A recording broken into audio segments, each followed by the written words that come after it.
Vamos a hablar, hoy el tema va a ser la unidad de la iglesia. Hemos estado hablando sobre la importancia que la iglesia tenga una visión clara, que es Jerusalén, Judea, Samaria y hasta lo último de la tierra, es una visión cuádruple. Y dijimos allí que la iglesia del siglo XXI tendrá que tener este sentido de que todos somos misioneros, que todos somos llamados por Dios. Lo que hay que preguntarle a Dios no es si soy llamado, sino es dónde, cómo y cuándo. Eso es, porque todos tenemos una vocación dada por el Señor. Que es una iglesia que tendrá que crecer en el área espiritual y también en el área intelectual para dar razón de nuestra fe ante quien lo demande. Pero al mismo tiempo será una iglesia que tiene que creer en milagros, en prodigios, en señales, porque muchas personas tendrán que acercarse a Cristo a través de esto. Es interesante que algunas personas se acercan a través de la razón, no como última instancia, pero sí como primera instancia. Varios evangelistas famosos, como Charles Finney, y quizás han escuchado de C.S. Lewis, que escribió las Crónicas de Narnia, fue a través de entender racionalmente lo que era Dios. Muchos científicos se entregan al Señor usando también su razón. Claro, no es todo, pero es el primer paso. Otros se entregan al Señor viendo las señales y milagros, ¿no? Y obviamente muchos se entregan al Señor por su necesidad cuando reciben una revelación del Espíritu Santo. Déjeme decirle que es interesante andar con el Espíritu Santo, ¿no? Es interesante porque cuando no sabemos qué decir, le preguntamos al Espíritu Santo: Señor, ¿qué digo ahora? Y Él te revela y te da una palabra que es concreta, muy clave. También hablamos de una iglesia que está cerca de la sociedad, ¿ya? Una iglesia que está cercana, una iglesia que influye en la sociedad, no que está encerrada. Y hablamos inclusive de nuevas expresiones de iglesia que Dios podía levantar, que levante iglesias en universidades, que levante iglesias en un banco financiero, que levante iglesias, vaya a saber, bajo un árbol o en las casas, ¿no? Hay muchas expresiones de iglesia que van a ir surgiendo en esta iglesia del siglo XXI. También vimos el problema. Bueno, vimos la importancia de la tecnología, el rol de la mujer, la importancia de esta integración entre la generación joven y la generación más adulta. Y también vimos el problema del posmodernismo en la iglesia, la negación de la verdad. Ese es un desafío con lo cual nos estamos ya enfrentando, pero cada vez más hay una negación, una relativización de la verdad. Bueno, ¿esto es bueno? Bueno, vaya a saber si es bueno. Puede ser bueno para ti, pero a lo mejor no es tan bueno. Es decir, se quitó de lado el concepto de verdad objetiva. Y cuando quitamos el concepto de verdad, quitamos el concepto de Dios, porque Dios es la verdad. La verdad es una persona, no es un concepto. Y este es lo que estamos viviendo, una sociedad contracultural. Déjeme decir esto que no dije ayer. Gramsci, que era el jefe del Partido Comunista Italiano en 1940, dijo lo siguiente: tenemos que transgredir el concepto de sentido común. Vieron que muchas veces hablamos, hay que usar el sentido común, ¿no es cierto? Han escuchado han dicho esta frase, usemos el sentido común. Pero ¿sabe qué es el sentido común? Los principios bíblicos. Eso es el sentido común. Porque no era sentido común, para los romanos era sentido común que la mujer no valiera nada. Para los romanos era sentido común, y para los griegos también, matar a los niños que nacían débiles o con lo que llamamos hoy capacidades especiales. Era sentido común la esclavitud. Entonces el cristianismo cambió todos esos conceptos. Y el sentido común que nosotros tenemos, y aún las leyes que tenemos, mayormente hablo de las leyes esenciales, están inspiradas en la Biblia. están inspiradas en el sentido común cristiano. ¿Qué decía Gramsci? Hay que transgredir, cambiar el concepto de sentido común y levantar otro concepto. ¿Qué está diciendo con esto? Quitemos el concepto de sentido común cristiano y coloquemos algo que va contra ese sentido común. Entonces hoy es sentido común que un hombre quiera ser mujer. ¿Me explico? Se está convirtiendo en sentido común. Que matemos a los niños que están por nacer, en sentido común. Y si tú dices algo contrario, estás en contra del nuevo sentido común. Se habla del nuevo orden mundial, de la Agenda 2030, que ahora ya le pusieron 2045 porque no se pudo cumplir, la del 2030. Entonces el asunto es que tenemos que ser muy sagaces en esto y entender contra qué estamos luchando. Es contra una contracultura, contra un sentido común que tenemos que quiere ser reemplazado por otro sentido común. Es interesante, como les dije ayer, la chica esta que se considera robot, ¿ya? Y había otra chica en Noruega esta en Argentina, acá cerquita, pero había otra chica que dijo que estaba en el cuerpo equivocado, que ella en realidad no es una mujer, sino que ella es una gata. Entonces, ¿qué tenemos que hacer? Decirle miau en lugar de hola. ¿Entiende? Ahora, cualquiera que se riera le dirían, usted es retrógrado porque no entiende el nuevo sentido común, que hoy cada uno es lo que uno se autopercibe. Hay alguien que se percibió refrigerador, no sé cómo uno se va a relacionar con eso, si va a abrir la puerta y sale una luz y cierra no sé cómo, ¿me entiende? Es decir, ahora la autopercepción cambió la realidad. Ahora la realidad es lo que tú percibes que es la realidad. Bueno, por eso vamos a necesitar una iglesia realmente que esté unida en sus conceptos, unida, porque nosotros no estamos para levantar una iglesia, estamos para transformar un país. Y cuando tenemos conciencia de esto, entonces entendemos las palabras de Jesús, que sean uno para que el mundo crea.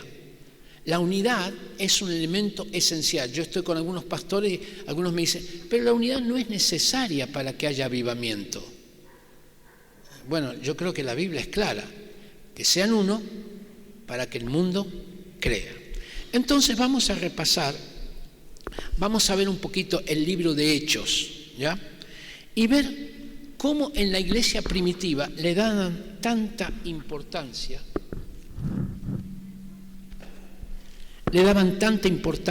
a esto de la unidad.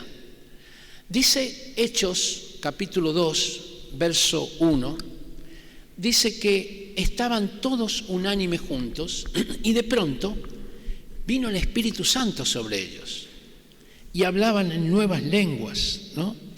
De repente vino del cielo un estruendo como de un viento recio y soplaba y llenó toda la casa donde estaban sentados. Es decir, para que haya manifestaciones del Espíritu Santo, ¿cómo estaban ellos? Todos unánimes. Estaban todos con este mismo sentir. Cuando uno ve también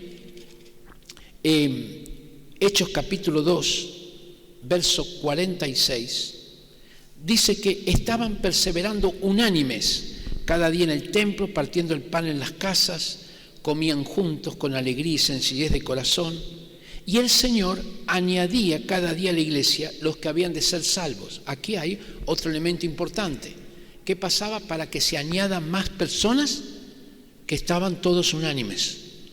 Era un requisito para que esto ocurriera. Veamos también Hechos capítulo 3, muy interesante porque dice que estaban unánimes y el Señor obraba poderosamente, haciendo milagros entre ellos. Quizás vamos a ir también a esta parte que nos habla la palabra del Señor. Verso 4:24 dice, de hecho siempre, Habiendo oído ellos, alzaron unánimes la voz a Dios y dijeron: soberano Señor, tú eres el Dios que hiciste el cielo, la tierra, el mar y todo lo que en ellos hay. Es decir, estaban unánimes. Y fíjese lo que pasó. Verso 31 del mismo capítulo 4. Cuando hubieron orado, el lugar en el que estaban congregados tembló y todos fueron llenos del Espíritu Santo y hablaban con denuedo la palabra de Dios. Esta es otra característica. Cuando estamos unánimes, el Espíritu Santo nos va a permitir que hablemos con denuedo, con convicción, la palabra del Señor. También es un requisito para estar unánimes. Bueno, el capítulo 5, verso 12, dice: y por la mano de los apóstoles se hacían muchas señales y prodigios en el pueblo, y estaban todos unánimes en el pórtico de Salomón. ¿Se da cuenta? Ahora lo que produce el estar unánimes es que hay señales y milagros, prodigios. Este es un requisito para que Dios actúe. Entonces, hablaban con denuedo, se añadían los que habían de ser salvos. El lugar fueron llenos del Espíritu Santo y había prodigios y señales. ¿Y sabe qué? Una cosa más. Eran de un corazón y de un alma. Eso es. Mire qué tremendo. Corazón, eran de un corazón y de un alma. Y llega a decir que no había ningún necesitado entre ellos. Qué tremendo. Mire qué grado de unanimidad. ¿Y qué pasa en el capítulo 5? Hay el primer intento de romper la unidad. Se llama Ananías y Zafira. ¿Por qué el juicio de Dios fue tan grande, tan fuerte contra ellos? Porque ellos mintieron. Y al mentir se rompe la confianza. Y al romperse la confianza, ¿qué se rompe? La unidad. Ese fue el primer intento de Satanás de romper la unidad en el cuerpo de Cristo. Por eso la sanción fue tan fuerte. Y si ustedes ven, hubo un segundo intento de romper la unidad, que fue cuando las mujeres griegas sintieron que las estaban discriminando. ¿Ya? Capítulo 7 de Hechos, donde habla que no eran atendidas igual que las mujeres judías. ¿Se da cuenta? Otro intento de división allí. ¿Y qué hacen los apóstoles? Corrigen eso y nombran diáconos para que fueran atendidas por igual las mujeres griegas que las mujeres judías. Y es otro intento de división del enemigo del cuerpo de Cristo. Entonces quiero contarles algunas cosas que yo he visto. ¿Ya? Esta Biblia es muy grande, me ocupa todo el púlpito. Algunas cosas que he visto y que creo que tenemos que ir en pos de eso. Cuando uno quiere lograr la unidad, tiene que estar dispuesto a pedir perdón. No esperar que otros le pidan perdón. Aún hay veces hay que pedir perdón teniendo la razón. Yo me acuerdo, estaba en un tiempo de ayuno y oración y el Señor me habló, me dijo: quiero que esa persona vayas y le pidas perdón. Yo dije: Señor, pero si la persona que me ofendió es Él, ¿por qué yo voy a ir a pedirle perdón si Él me tiene que pedir perdón a mí? El Señor me dijo: es que no me interesa quién tiene la razón. Yo quiero que tú vayas y le pidas perdón. Lo llamé a esa persona. Le dije: mira, hermano, me gustaría reunirme contigo. Él me dijo: bueno, te invito a almorzar. Me invitó a almorzar y dije: mira, la razón de esto es que quiero pedirte perdón por tal. Y cuando yo empecé a hablar, me dijo: ¿pero cómo? Si el que te tengo que pedir perdón soy yo, me dijo. No, yo le dije: soy yo. No, soy yo, me dijo. No, soy yo. No, soy yo. Era una competencia de humildad. Y hoy somos grandes amigos. Grandes amigos. ¿Ya? Porque el Señor va poniendo todas las cosas en su lugar. Y yo aprendí algo. en esto de la unidad. Mire, el enemigo, porque ya lo experimenté varias veces, ¿ok? Toma un elemento que es verdadero, lo une con 8 o 9 elementos que son falsos y te crea un escenario que aparentemente es verdadero, pero no lo es. Es mentira. Pero él usó un elemento real. ¿Me explico? Pero le colocó una cantidad de condimentos. ¿Tú sabes por qué él hizo esto? Te voy a decir, dice Satanás. Lo hizo porque no te quiere, porque en realidad es un orgulloso. Y te empieza a poner un montón de cosas que no son reales. Pero como usó un dato que es verdadero, uno cae en la trampa. Y como yo estoy mucho entre los pastores, me doy cuenta todas las artimañas que el enemigo usa. No, que tal pastor dijo eso. Y yo le digo, ¿tú fuiste a hablar con él a ver si dijo eso? Porque yo fui a hablar con él y él no dijo eso, dijo otra cosa. Ah, me dice, entonces yo lo interpreté. Claro que lo interpretaste mal, pero ya hizo el lío. ¿Me explico?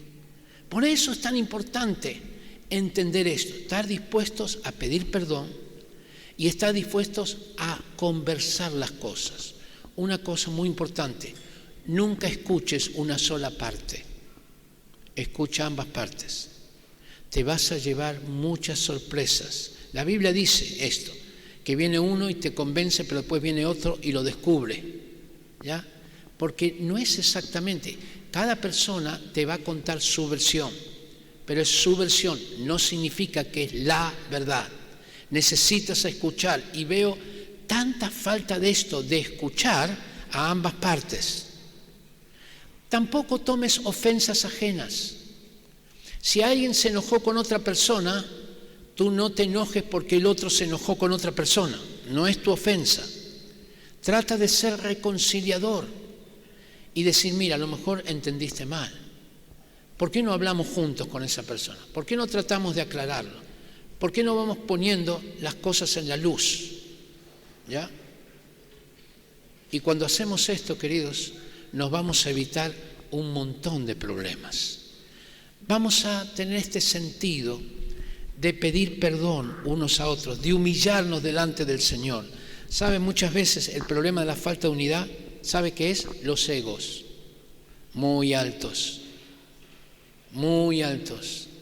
El otro día estábamos en una reunión de pastores y un pastor se levantó y le pidió perdón a otro pastor. Todo el ambiente cambió por la actitud tan maravillosa de este pastor que pidió perdón delante de todos a otro pastor. Este sentido de humillarnos, no de quien tiene razón, es un elemento esencial para lograr la unidad. Es interesante. Bien, vamos a ver un poquito, pueden ir preparando Romanos 16, lo vamos a leer un poco, lo vamos a leer juntos. Cuando la Biblia habla, ¿vieron las cartas que manda Pablo? ¿Recuerdan algunas de las cartas? Manda la carta a los Efesios. Los Efesios eran los habitantes de una ciudad que se llamaba Éfeso, a los tesalonicenses de una ciudad que se llama Tesalónica, ¿ya? También a los romanos, una ciudad que se llama Roma. Es decir, Pablo entiende que la iglesia es la iglesia de la ciudad. No manda a la iglesia de tal, sino a la iglesia de la ciudad. Ustedes saben que las iglesias en cada ciudad se reunían por casas y cada una era una congregación. Pero cuando Pablo manda la carta, no la manda a una congregación, la manda a la ciudad. Qué lindo sería que tuviéramos la iglesia de la ciudad, la iglesia de Graneros, la iglesia de Rancagua, donde los pastores están unidos, pastores unidos jamás serán vencidos. Bueno, veamos un poquito Romanos capítulo 16, a ver si lo tenemos en la versión. ¿Ya lo tenemos? Vamos a ponerlo. Bueno, adelante, sigamos. Fíjese, todas las iglesias de Cristo saludan. Sigamos adelante, vamos. Aquí habla, cuidado con los que causan divisiones. Sigamos adelante. Porque tales personas no sirven a nuestro Señor Jesucristo. Está hablando vamos a cuidar de aquellos que causan divisiones. Vamos a ver que causar divisiones no es pensar distinto. Causar divisiones es tener un espíritu distinto. No es pensar distinto. Uno puede pensar distinto, pero está comunicando bien. Y quiero decir en esto un poquitito cómo debemos comunicar. Para lograr la unidad, comunica con la persona adecuada. Si tú vas a corregir a un hermano, no le cuentes a todos los demás con qué lo vas a corregir. Solamente habla con ese hermano. Si no es posible hablar con ese hermano, habla con su autoridad.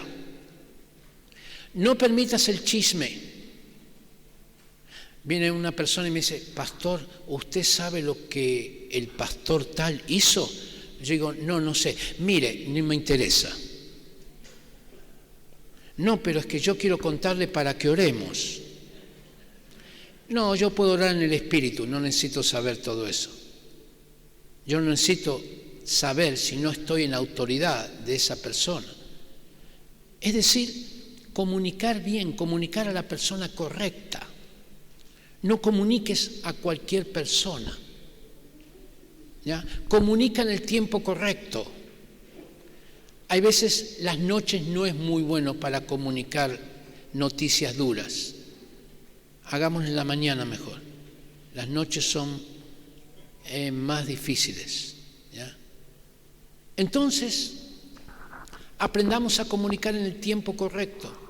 Aprendamos a comunicar con la persona correcta. Cuando vas a corregir a alguien, pregúntale primero. Y no juzgues sus motivos. Es una manera de guardar la unidad. No, llegaste tarde. Ok, llegaste tarde es un hecho. Tú puedes decir, llegaste tarde. Ahora viene juzgar la motivación. Tú llegaste tarde porque eres un irresponsable. Porque en realidad estás juzgando su motivo sin haberle escuchado. Y después la persona te dice, no, lo que pasa es que mi hija estaba enferma y la tuve que llevar al hospital de urgencia. Ay, metí la pata por no preguntar. No juzguemos los motivos de las personas. Solamente juzga si Dios te da una palabra y hazlo con un espíritu de humildad y de mansedumbre. Vosotros que sois espirituales, restauradle con mansedumbre. La sabiduría que viene de Dios es pacífica, es pura, es benigna, es amable. Bien. Vamos a ir un poquito más. Cuando él saluda, vamos a ir al final del capítulo 16, cuando él está saludando a las últimas iglesias, ¿ya? Más adelante. Sí, cuando saluda a las iglesias en general. Bueno, si no lo voy a leer de acá.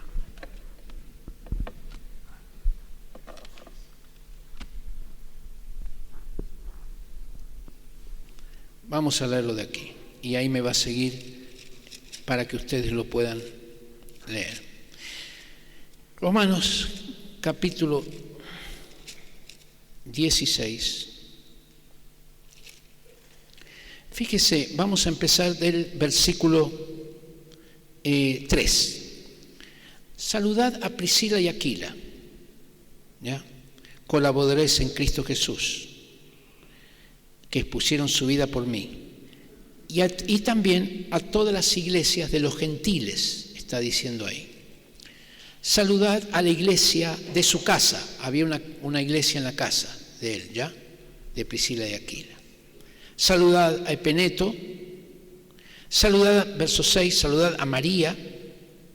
Saludad a Andrónico y a Junias, mis parientes y mis compañeros de prisión. Saludad a Amplias, saludad a Urbano. En cada una de estas casas había iglesias, ¿me explico? Eran varias congregaciones. Saludad a Apeles, saludad a Herodión, ¿no? A los de la casa de Narciso, saludad a Trifena y a Trifosa, las cuales trabajan en el Señor. Saludad a Rufo, escogido en el Señor.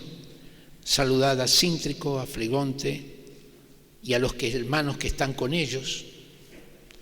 Saludad los unos a los otros con ósculo santo. Entonces lo que está diciendo acá es que había diferentes congregaciones en diferentes casas, pero era una sola iglesia. Esto será muy importante, amados, tender a que haya una sola iglesia en la ciudad. No es que haya diferentes congregaciones, tiene que haber. Ahora, ¿cómo hacemos si pensamos diferente, no? ¿Cómo hacemos? Bueno, ahí vamos a ver un poquitito. Pero algunas veces, para guardar la unidad, hay que ceder. Usted recuerda con Abraham y Lot. Abraham le dijo, bueno, acá tenemos que dividirnos porque los ganados no dan para que estemos en la misma tierra. Lot, elige tú la tierra que más te gusta de las dos. ¡Wow! Él no quería romper la unidad, ¿no? Lot eligió la más fértil, la más extraordinaria, pero donde estaba Sodoma y Gomorra. No le fue tan bien la elección. Ese espíritu de que al que te pide ir una milla vayas con él dos, es el espíritu de Jesús. Hay veces para la unidad hay que renunciar a derechos. Yo estoy presidiendo un grupo de pastores y les digo, el día que ustedes quieran hacer una organización y quieran nombrar presidente, yo renuncio y me voy, ¿ok? Háganlo ustedes eso. Nosotros no somos llamados a ser protagonistas en el sentido de que nos miren y estar en los lugares más visibles. Hay veces tenemos que estar en lugares donde nadie lo ve. Pero lo importante es el propósito que estamos cumpliendo. Y en eso sí tenemos que ser protagonistas, en cumplir el propósito de Dios. Pero muchas veces se cumple no figurando, ¿ya? Es un problema hay veces. ¿Quién va a predicar en el Te Deum? Bueno, entonces, todos somos responsables en esta unidad de edificar partes del muro, como en Nehemías capítulo 3. Pero recuerden, es el mismo muro, es un solo muro que edificamos, solo que cada congregación o cada familia o cada persona tiene una parte del muro que tiene que edificar. Pero al sonido de la trompeta nos reunimos todos para defender el muro.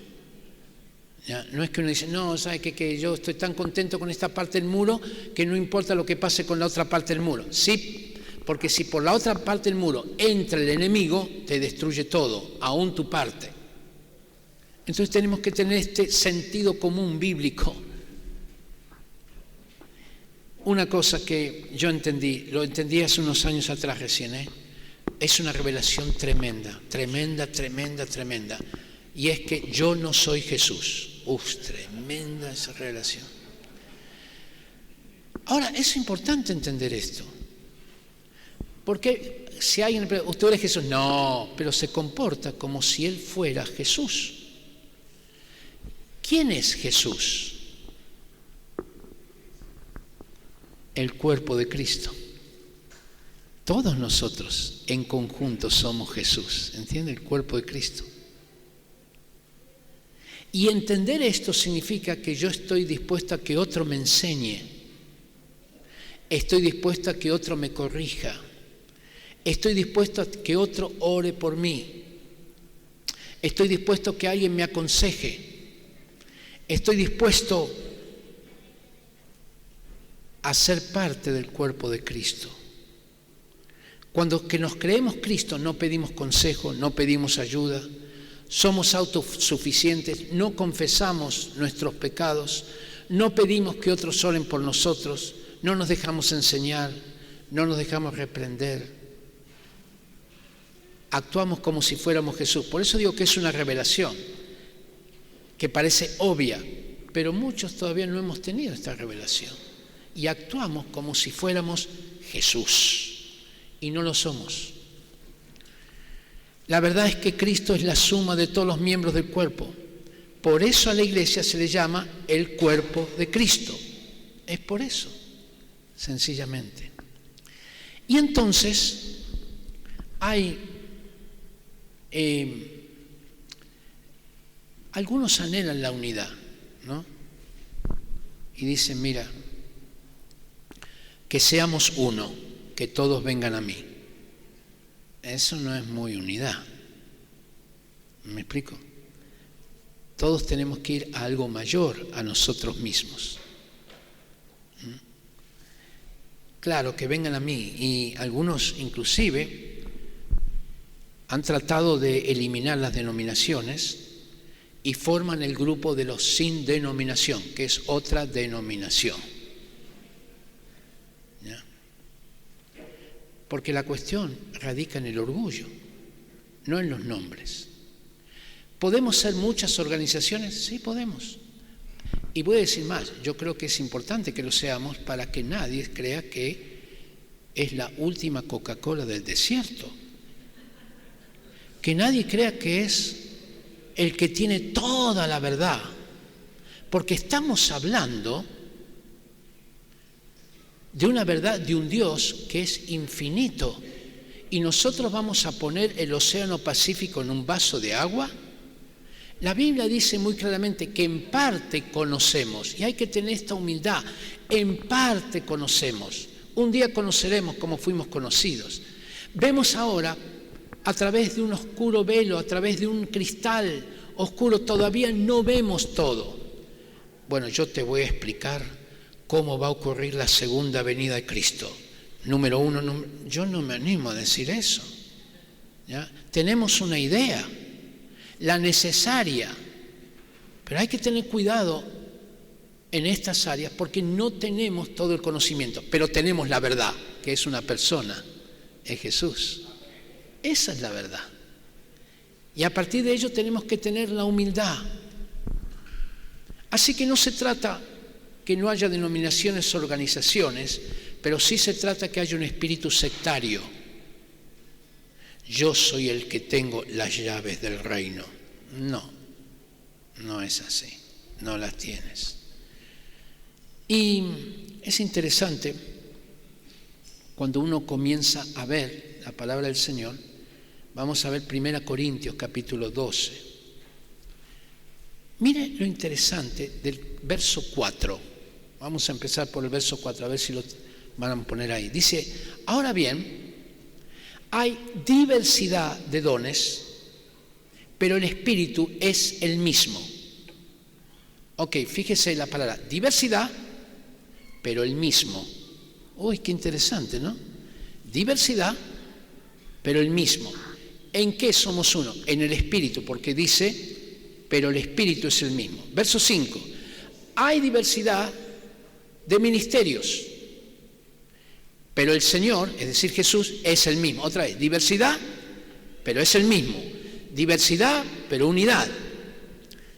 Ahora habla de Jesús. Y ahora el verso 6 dice, y hay diversidad de operaciones, pero Dios, que hace todas las cosas en todos, es el mismo. Ahora está hablando de Dios Padre.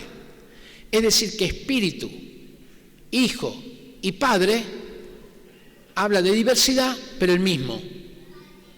Esto es lo que Dios creo que quiere para la unidad. Diversidad, pero somos lo mismo. Somos el cuerpo de Cristo.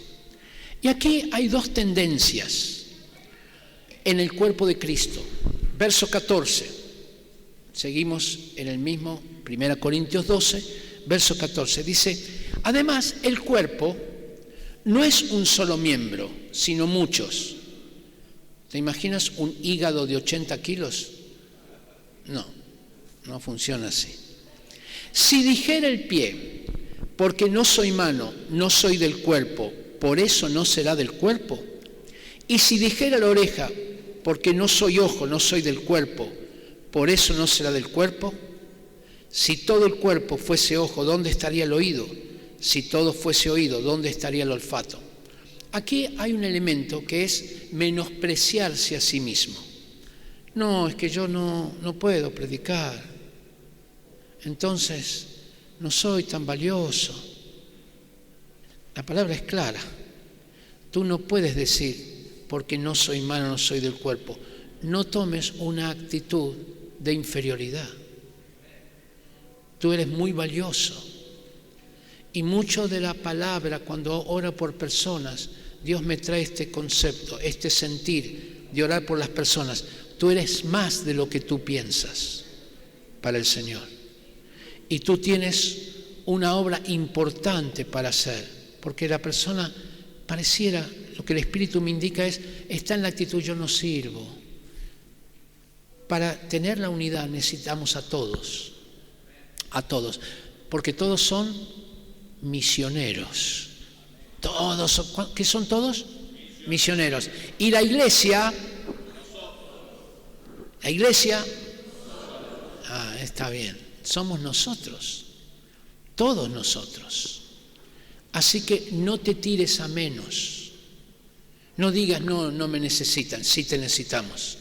Pero yo tengo muy pocos dones. Tienes pocos dones, Dios te los va a ampliar, ¿ya? A medida que vayas siendo fiel. Y además posiblemente tienes más dones de lo que tú piensas. Y que Dios los quiere aumentar, los quiere empoderar, digamos. Pero acá hay otra actitud, que es esta. Verso 20. Pero ahora son muchos los miembros, pero el cuerpo es uno solo. El ojo no puede decir a la mano, no te necesito, ni tampoco la cabeza a los pies, no tengo necesidad de vosotros. Antes bien, los miembros del cuerpo que parecen más débiles son los más necesitados.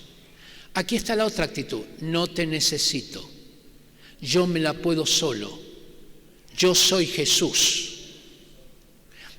Así que el ojo, yo soy ojo, así que tú eres mano, no te necesito.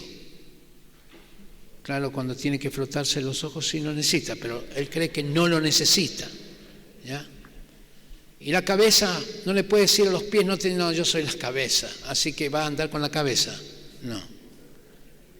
Esta es una actitud de orgullo espiritual, de decir no te necesito. La unidad requiere profunda humildad de valorar a los otros. Yo voy a decirles algo. Cuando yo llegué a Chile, no se ofendan hasta que termine la historia, que es breve, ¿ya? Yo vi que aquí en Chile las personas iban de dos en dos por la calle gritando, porque de tal manera amó Dios al mundo, y gritaban eso por las calles. Y hay veces lo gritaban en los campos donde no había nadie. Y decía, esto no, qué ridículo. Y el Espíritu Santo me habló y me dijo lo siguiente: esta gente está proclamando mi verdad a los espíritus y a todas las huestes espirituales de maldad, así que tú calladito. Y dije, sí señor. Así que iba a iglesia, yo me agregaba en la fila, iba a predicar en la fila, en el campo, a nadie, pero había quienes estaban escuchando, las huestes espirituales de maldad.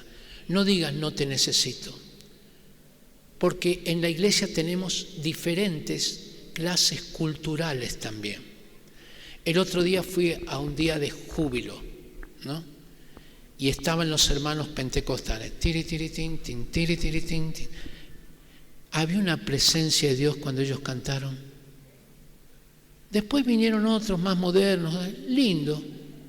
Pero estos hermanos pentecostales cantando cantos tradicionales, firme y adelante, era maravilloso. Cuando nosotros empezamos a entender y ampliar nuestro concepto a un cultural, ayudamos mucho a la unidad de la iglesia, a apreciar lo que otros hacen, a escuchar palabra de Dios, de cualquier siervo de Dios, a poner las antenas y decir, no, esto ya lo sé, esto también lo sé, no sé qué me va a enseñar. Nada de eso, porque la cabeza no le puede decir a los pies, no tengo necesidad de vosotros. Antes bien, los miembros del cuerpo que parecen más débiles son los más necesarios. Y aquí, hermanos, vamos a tener que tener lo que llamo un espíritu mayor. Para lograr la unidad Dios necesita levantar hombres y mujeres con un espíritu mayor, que no se ofenden por cualquier cosa, que no levantan de un detalle, hacen un motivo de división, ¿ya? Que hablan las cosas, que piensan bien. Cuando tengas duda entre pensar bien y pensar mal, piensa bien. Después habrá tiempo para pensar mal, si las evidencias te lo demuestran. Pero el primer objetivo es piensa bien de tu hermano. No pienses mal. Ten un espíritu de bendición profundo y no de crítica que va en contra de la unidad. Entonces, vamos a ir a la última parte.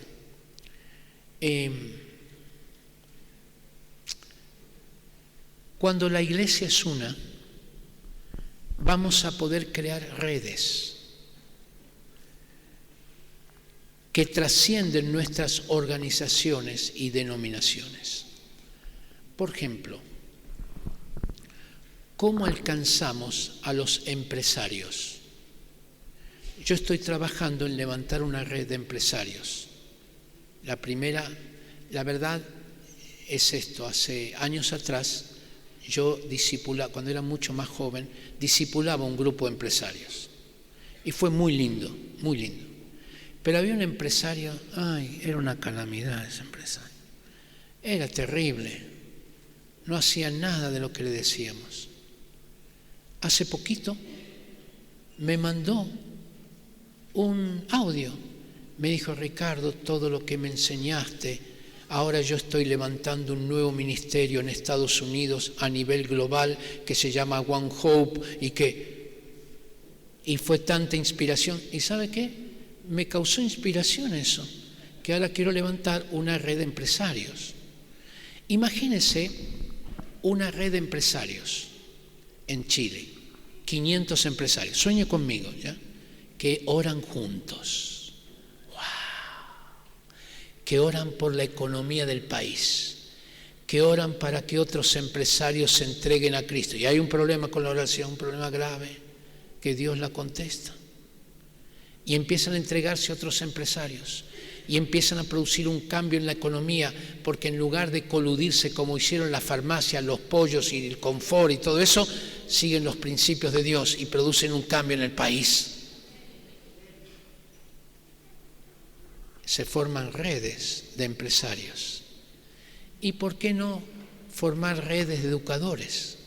Pero más que redes, comunidades que empiezan a ver cómo es la educación en Chile y cómo la pueden cambiar. Ustedes saben que todos coinciden que la educación en Chile, ahora quiere decir en todo el mundo, está en una crisis, es un desastre.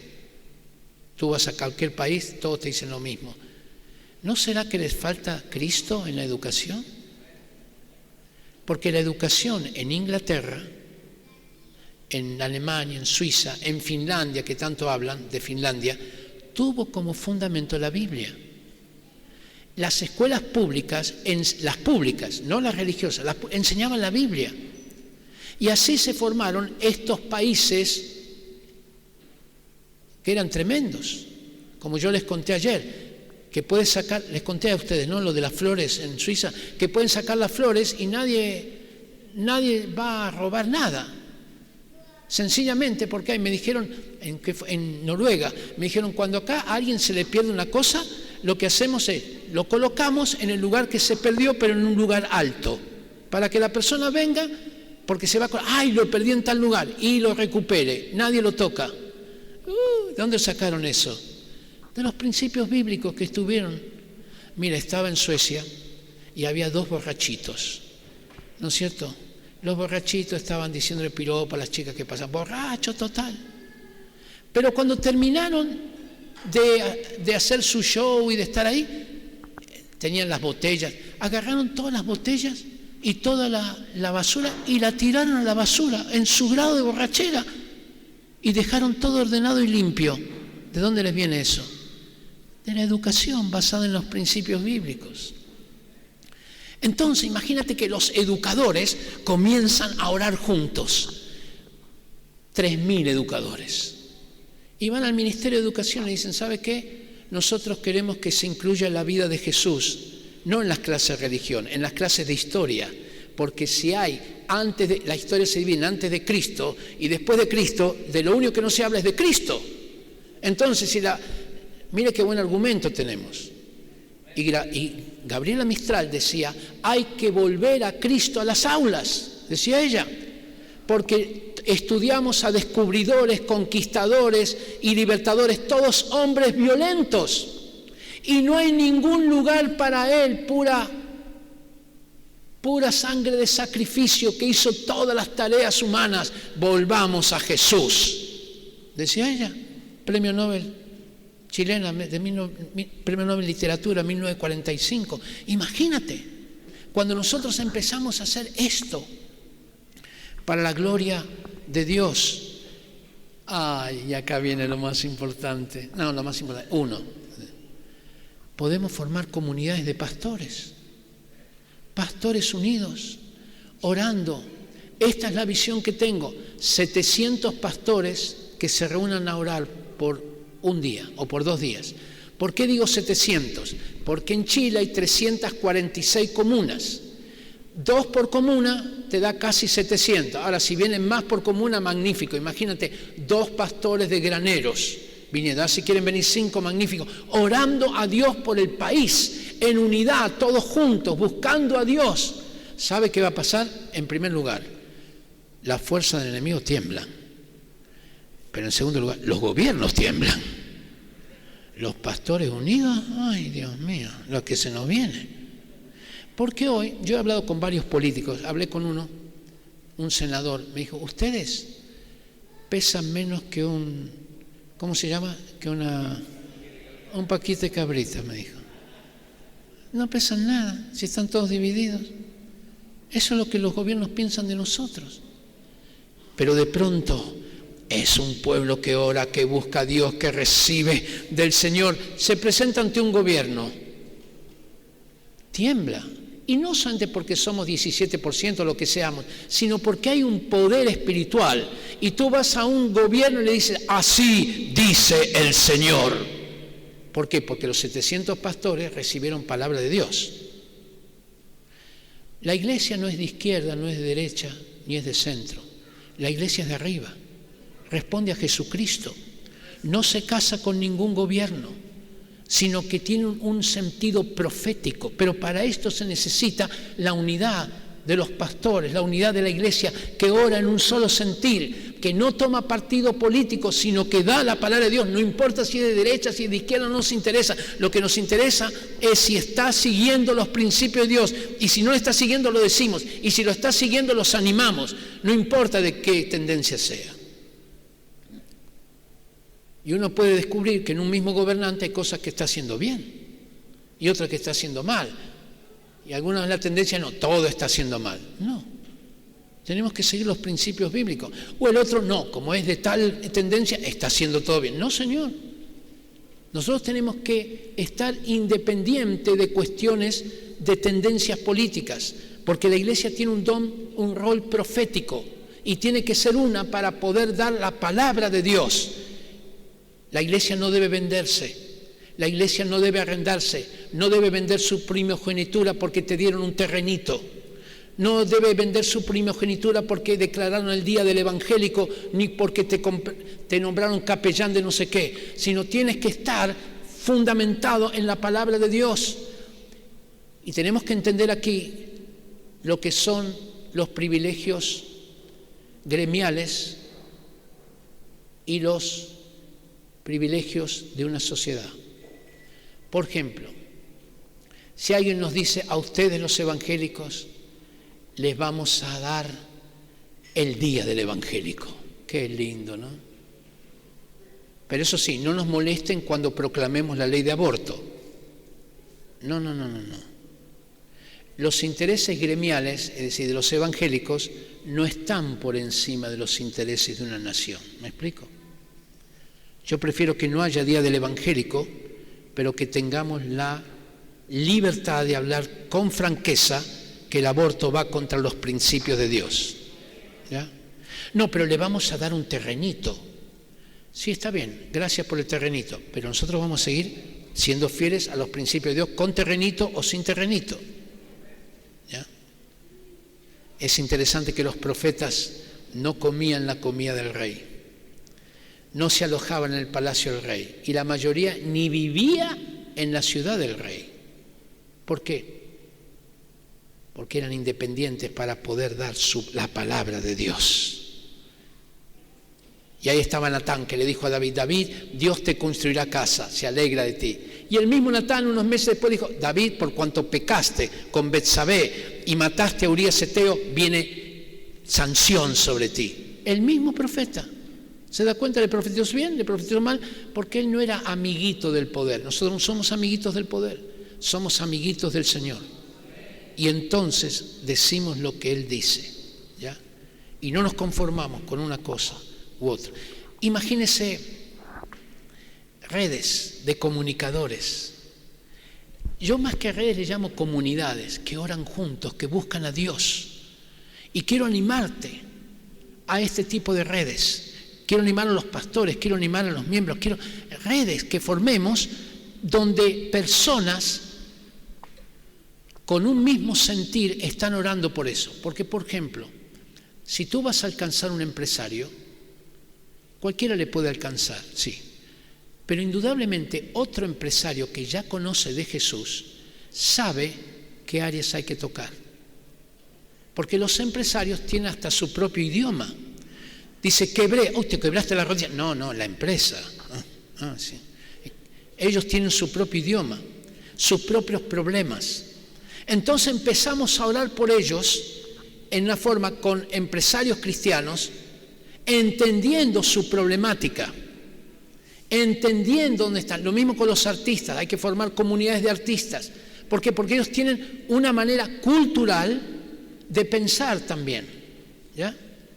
Algunas coinciden con los principios del reino y otras no. Entonces tenemos que entrar en el mundo de los artistas.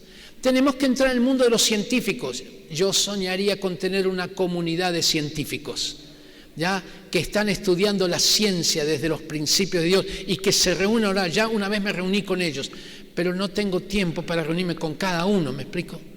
Una comunidad de políticos. Ay, eso sí que, Dios mío. Imagínate, políticos que están en diferentes partidos, pero que entre ellos forman una bancada, la bancada blanca, la bancada que defiende los principios de Dios, aunque estén en diferentes partidos. Y cuando se trata de los principios de Dios, no transan con su partido, son más fieles a la palabra de Dios que a su partido. Y oran por el país. La iglesia tiene que ser una también para esto, para desarrollar una cantidad de redes. Hay algunos ejemplos interesantes de unidad en Chile. Una es la Marcha para Jesús, ya que no se está haciendo ahora, pero otra es el desayuno, cuando hay desayunos pastorales, ¿me entiende? Que trasciende, o el Consejo de Pastores, que trasciende, Comibam, que agrupa las diferentes organizaciones misioneras, Impulso, que agrupa una cantidad de organizaciones universitarias para trabajar juntos en las universidades. Y en estas redes cada organización conserva su identidad, pero en algunos eventos funcionan juntos y es maravilloso cómo funcionan. Bueno, voy a entrar en el último punto, con esto voy a terminar. Hay otra manera muy clave para fomentar la unidad y es a través del espíritu de dar.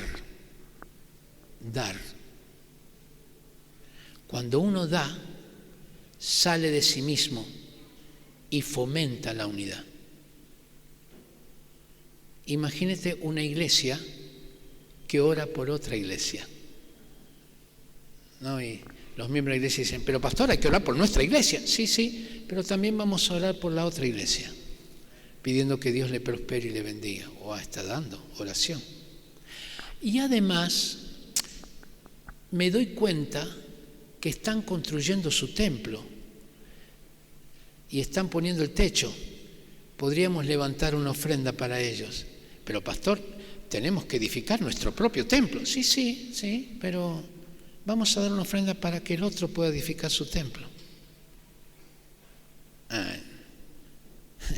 Esto va sembrando la unidad. Y pastor, me doy cuenta que estás comenzando una iglesia, ¿no? Y te falta un equipo de alabanza. Nosotros te podemos ayudar con la alabanza hasta que formes tus propios músicos. Te vamos a dar algunos obreros. Es más, vamos a hacer una campaña en tu barrio para que las personas que se entregan a ti se agreguen ahí a tu iglesia. Dar obreros también, dar. El dar produce una profunda unidad. ¿Y sabes una cosa? Lucas 6:38 dice, dad y se os dará. Dad y se os dará. Y cuando nosotros hacemos esto, de dar a otros, de dar entre iglesias, de dar entre hermanos, unos a otros, se produce un espíritu de unidad maravilloso, porque alguien estuvo contigo en un momento en que lo necesitabas. ¿Has probado esto? De la unidad, es maravilloso, de dar. Así que vamos a terminar acá. Pero cuando estés fuera de esta reunión, quiero animarte a pensar en alguien a quien tú le puedes dar algo. Hoy. ¿Ya? Puedes orar.